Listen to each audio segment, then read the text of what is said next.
పాలకూర ఫ్రై ఎలా చేద్దామో చూద్దాం ఈరోజు. వీటికి కావాల్సిన పదార్థాలు: ఆనియన్, వెల్లిపాయ ముక్కలు, పచ్చిమిర్చి ముక్కలు, పసుపు, ఉప్పు, అలాగే నానబెట్టిన పాలకూరను బాగా నానబెట్టాలి. కడిగి స్టవ్ పైన గిన్నె పెట్టి దాంట్లో ఆయిల్ వేయాలి.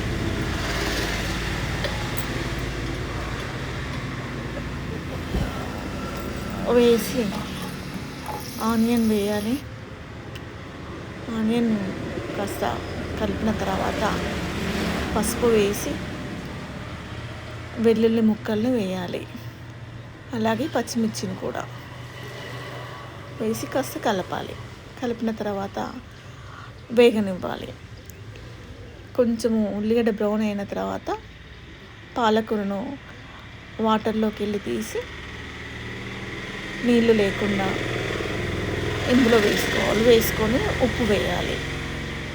నాకు గిన్నెలో కొంచెం పసుపు కూడా మిగిలింది కనుక ఆ మిగిలిన ఉప్పును వేసేస్తున్నాను. పాలకూర కొంచెం ఉప్పు తక్కువ పడుతుంది. తర్వాత మూత పెట్టి సిమ్ మీద పెట్టాలి. పెట్టినాక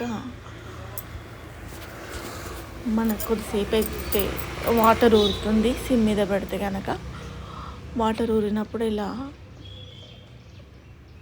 వాటర్గా ఉంటుంది. కూర అంతా దగ్గరికి అవుతుంది. అప్పుడు కలపాలి. కలిపి కొంచెం వాటర్ యాడ్ చేసుకోవాలనుకుంటే వాటర్ యాడ్ చేసుకోవచ్చు, లేకుంటే లేదు.